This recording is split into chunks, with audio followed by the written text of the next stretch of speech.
2CH 这个日本最大的匿名论坛，聚集了来自各地的使用者，分享他们的真实经历。在这个论坛上，也曾经诞生过许多经典故事。世界很大，故事很多。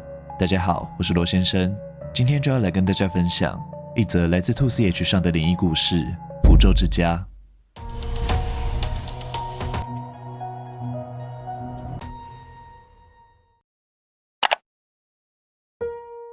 这是完全没有灵异体质的我唯一的撞鬼经验。我大学时住在广岛县的某个城镇，那里有一个很有名的灵异地点，只要是当地人都知道，大家都称它为符咒之家。就如同它的名字，那是一间贴满无数符纸的房子。和其他只有传言的灵异地点不同，我几乎所有去过符咒之家的朋友都遇见了无法解释的现象。我大学时期的朋友就有去过，他曾经描述那边的景象给我听。当时只有在房子的周围围绕着一团不自然的浓雾，我就半开玩笑的往雾里扔盐巴，结果那团雾突然哗的一声裂开来，我见状觉得实在不太妙，就逃走了。根据看得到的人的说法，那些就是被符隔绝而无法进入房子的灵体们在屋外窜动的景象，加上朋友的说辞，让我留下了深刻的印象。听说就算你没有灵异体质也看得到，这对没有灵异体质的我来说实在是很有吸引力。当时我想，有机会我一定也要过去看看。某天在餐厅吃饭的时候，我提到了符咒之家的事情。那时在场的人有跟我感情很好的学长，还有他的女友，最后是我的朋友版本，他们也感到非常有兴趣，说现在就出发吧。学长和女友是本地人，他们高中的时候好像就已经去过了，但当时因为太害怕，所以没有下车。而从外县市来的版本则是非常兴奋。其实我话说出口的瞬间就后悔了。那里好像真的很邪门听说去过的人，有人昏睡一整个礼拜，还有人回程的路上出车祸之类的。哎呀，怕什么啦？我是灵异体质，小时候经常看到鬼。我要是认真起来，连鬼都会怕嘞。虽然我内心觉得他是个蠢货，但版本接着说，如果真的有看见危险的灵，他会告诉我，让我先逃。反正我平常也没什么害怕的东西，加上还有胆子很大的版本同行，所以我就一口答应了。我们抵达的时间大概是晚上11点多，以这个时间来说，到闹鬼地点还有点太早了。但通往符咒之家的路上长满了树，使得光线非常昏暗，光是这点就很有恐怖的气氛了。而学长他们并没有下车，他女友似乎是觉得不太舒服，他要留在车上照顾女友。白目的版本还继续嘲讽学长，一定是太胆小了，眼看他们就快要吵起来了，我急忙介入才缓和气氛。无奈之下，就只剩我和版本2个人去而已。回来的时候，我一定要冲过去猛拍车窗，吓他们。我们走了一段时间，眼前忽然出现一排巨马，吓得我停下脚步。巨马上面写着前方地区为广岛市所有，禁止进入的字样，而且上面还缠着带刺的铁丝，我们要跨过去也有点困难。版本带我绕到了树林的后面，结果找到了没有铁丝的地方。我们在越过巨马之后，回到原本的路线继续前进。现在回想起来，当时越过巨马的瞬间，突然感觉变冷了。总之，我在当下就察觉到气氛开始变得不对劲。相比紧张到说不出话的我，版本则是到处东张西望，一如既往的吵闹。那里也有话说，我很久以前就听说过符咒之家有仿造的这件事。大学同学曾经跟我说，从山路前进会先遇到一间白色的房子，但那只是废弃的一般民宅而已。从那间房子的旁边往上爬以后，会看到一条小径，再沿着小径往上走，才会到达符咒之家。偶尔会有一些人将那个房子当成符咒之家，就这样回去了。我们走着走着，真的看到了那间白色的房子。我之前已经和版本说过了，所以我们都很镇静的锁定了它旁边的小径。不过他跟我说要休息一下，从口袋拿出了香烟。他不断点着火，但火就是迟迟点不起来。我发着呆，注视那栋白色的房子，一边靠近一边观察它，其实还是怪恐怖的。不知道为什么，这间房子的周围也用铁链围了起来，但我也没想太多。正当我想要钻过铁链的时候，喂！版本叫了我的名字，我吓了一跳，接着回头一看，我看见他嘴里叼着烟，瞪大双眼看着我。搞不清楚状况的我，一步也不敢动，直到我发现他的视线看向的并不是我，而是我的背后。我瞬间全身起鸡皮疙瘩，这种背脊发凉的感觉还是我人生第一次。我整个人惊慌失措，想立刻狂奔，双脚却不听使唤。不知道版本是不是察觉到了我的异样，他尖叫之后拔腿往我们来的路狂奔。这个大叫也让我立刻清醒，使尽吃奶的力气向前跑。这时的山路有一种毫无止境的错觉，恐怖到令人绝望。我还记得当时脑海中闪现一个想法，千万不能回头看。终于我们逃出了山路，往马路飞奔，然后一口气冲进车内。学长看到我们惊慌失措的样子，你们怎么了？发生什么事了？我全身不停地颤抖，完全无法回答他的问题。当下只想快点离开那个地方，只说了先开车，拜托了。因为我的反应实在太不寻常了，学长也没心情开玩笑，赶紧发动车子离开。车内持续了好一阵子的沉默，不时还传来学长女友的啜泣声。这时我的背忽然被打了几下，我吓得往旁边一看，只见版本一脸贼笑地看着我。好玩吗？他一句话我就全部搞懂了。我认真想要打爆他，但比起愤怒，我内心松了一大口气，一股解脱感油然而生，身体整个瘫软下来。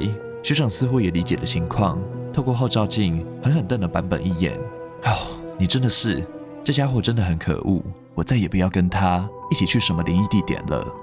冷静下来之后，车内的气氛也缓和了许多。当车开回街道上时，气氛也回到了最初喧闹的感觉。正当车子经过便利商店时，学长问了我们一句：“你们要买饮料吗？”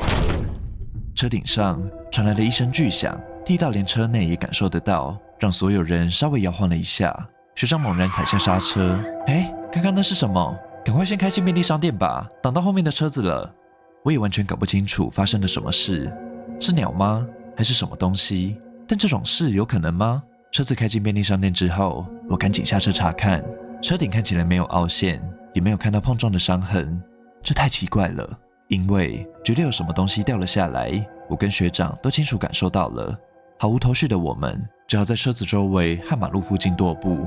然后我发现版本没有下车，我回到车上问他怎么啦？他低着头微微的发抖，没有回答我的问题。我感到一阵不安，用力摇晃他的肩膀，对着他大吼：喂，你到底怎么啦？版本的声音变得很干涩，低声地说：跟过来了。这一句话让我彻底的失去理智。什么跟过来啊？你不是说那是骗人的吗？版本慢慢向我们说明了情况。那个地方打从一开始就很不对劲，刚才不是有一排巨马吗？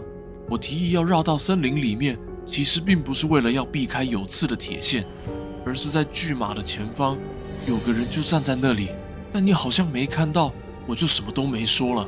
而且要是在那里反悔说不去的话，就太胆小了吧。就连我们在跨越巨马的时候，也有很多灵体，他们就站在森林里或是山路上，但似乎对我们没什么兴趣，所以我就装作不在意。接着走到那栋白色房子的时候，倒是真的一个灵体都没有。我终于放心了，想说要来抽根烟。正在点烟的时候，你不知道走去哪，我就往你的方向看过去，然后就看到了一个长发女人，她低头看着正要钻过铁链的你。我马上喊你，要你逃跑的时候，已经来不及了。你回过头的时候，那个女人已经从背后环抱住你了。回到版本的公寓之后，我就连原先买好要喝的酒一口都没喝，马上就睡着了。奇怪的是，我明明吓得要死，直到现在不是睡觉的时候，但瞬间就失去了意识。等到我再次清醒时，听到厕所传来一阵呕吐的声音，我急忙赶去厕所，看见版本蹲在马桶前吐。喂，你没事吧？振作一点！我一边叫他，一边不断地搓他的背。但当我朝马桶里一看，我愣住了，版本吐的是血。眼看他就要失去意识，开什么玩笑？快点醒醒！我一边哭一边无助地拍打他的背。我清楚地记得，当时房间里的小夜灯光明明没有风，却在摇晃。过了不知道多久，救护车终于到了，版本被送上救护车，我也跟着一起搭救护车前往医院。已经完全失去意识的他，依然紧紧抓着我的衣服，没有放开。经过医院的急救之后，医生向我说明了版本的情况，他的声带受损，而这个受损程度不可能只是单纯的大吼大叫造成的。面对医生的质问，我也不知道该怎么回答。隔天版本转到了别间医院，我也几乎每天去探望他，只是为了治疗声带。他还不能说话，虽然我们有用纸笔交谈，但内容都很空虚，加上因为过于悲伤，所以我们也没有聊得太多。关于那晚的事情，我当然也问不出口。就这样过了一段时间，眼看出院的日子就快到了。某天我再去探望版本的时候，发现他不在病房里，询问之下才得知他昨天已经出院了，好歹也跟我联络一下吧。嘴上虽然抱怨着，但我还是传了恭喜出院的简讯给他。过了一阵子，我收到了自动回复，版本的信箱换了，我有种不好的预感，急忙打了电话给他，才知道他连电话号码都换了。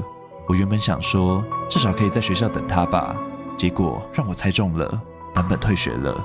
我到了总务处，请他们帮我查一下版本老家的电话，但得到的回应是他们不能擅自提供退学学生的电话号码，所有能够取得联络的方法都断了。在那之后大概2年的时间，我还在念大学，都没有再见过他。前阵子我得知了社团里的后辈跟他是同乡，国中以前他们还经常玩在一起，所以他知道版本老家的地址。我知道这么做有点不讲理，但我一直都很在意他的情况，无论如何我都想见他一面，所以上个礼拜我硬是拜托了后辈带我去版本的老家。前来应门的是他的母亲，我向他说明事情的原委之后，他虽然有点震惊，但随即去叫了版本。他顶着大光头从玄关走了出来，看到忽然造访的我，他惊讶地瞪大了双眼，一脸苦笑，又有点难为情地打了声招呼。好久没看到他这么有精神了，我的眼泪差点落下。版本请我进屋之后，我问了他很多事，我们的谈话之间一直围绕着奇妙的紧张和生疏感。因为对话很长，所以我就挑重点说好了。那天晚上到底发生什么事了？版本说当时我已经睡死了，他却在我旁边迟迟没睡着。与其说是没睡着，其实是他硬撑着不让自己睡。他默默地告诉自己，天亮以前绝对不能掉以轻心。到了深夜，因为他觉得很冷，就想要去壁橱里拿棉被。一打开壁橱，女鬼就出现了。他也来不及做出反应，就被女鬼上了身。他的意识逐渐恍惚，等回过神来时，他已经在不断朝着马桶吐了。他说应该就是身体想要把某种异物吐出来的本能反应吧。他当下已经有可能会死在这的想法了。至于我不断叫他的名字，拍他的背这件事，他好像不记得了。但为什么突然出院，还断绝了所有联系？他的声带其实已经完全治好了，却依然没办法说话。医生跟他说，应该是神智或精神方面的损伤，这已经不在他们的专业范围之内。妈妈建议他一边回诊一边上课，但版本表示出院以后想要退学回老家，不管别人说什么都不妥协。之后就请版本的父母来接他回家了。那时真的是接近半发疯的状态了，但我也不觉得医院还是诊所能有什么帮助。因为那个女鬼每晚都会出现在他的梦里，而且他还开始变得会梦游。他想要在情况变得更糟之前，到神社或是寺庙请他们帮忙。至于断绝联系的原因，他说单纯只是不想再让我担心，但我个人觉得他应该是想忘记这一切吧。那个女鬼最后怎么样了？在回家以前，版本向他父母坦诚了所有事情。在他父母的陪伴下，他们去拜访了家乡一间很大的寺庙。没想到版本才一到庙里，就被住持带到正殿，并要他在正殿交代事情的来龙去脉。无法说话的他打算用写的来告知原委，但这才写到一半，笔就突然停住了。他第一次在意识那么清醒的情况下，感觉到全身无法动弹，几乎快要窒息。住持和弟子们眼看他的表情突然变得很痛苦，就急忙展开了驱邪仪式。然后版本的眼前变得一片漆黑，他听见一些奔跑的脚步声、诵经声、金属碰撞声，接着他的意识忽然啪的一下就断了。等到再次醒来，他已经在寺庙的房间里，父母和住持则是在他的旁边。住持对他说，这是一个怨念非常深的灵，他附身的方式跟一般的怨灵不一样，会从内心开始侵蚀，要是再晚一点来的话，后果不堪设想。接着住持拿出了一个木雕的佛像说，因为他迟迟不肯离开，所以他们便使用了这个佛像。这似乎有着替身的作用，造型很简单朴素，但在版本的眼中看起来非常的神圣庄严。版本会失去声音，似乎也具有某种意义。有个说法是，声音里隐藏着力量，所以灵体在支配宿主的时候会夺走他的声音，这好像是常有的事，应该叫言灵吧。之后花了1个礼拜左右，版本的声音逐渐恢复，也慢慢回到了以前的生活。他到了派遣公司任职，平安无事的直到现在。驱邪仪式结束之后，他的灵异体质也跟着消失了，所以不要说是那个女鬼，就连一般的灵体都再也没有看过了。不知道那些力量是不是被封印到那个佛像上了呢？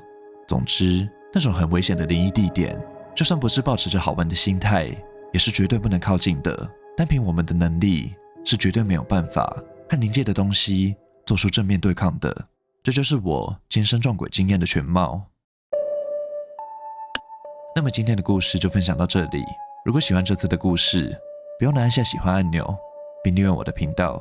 我是骆先生，我们下次见，拜拜。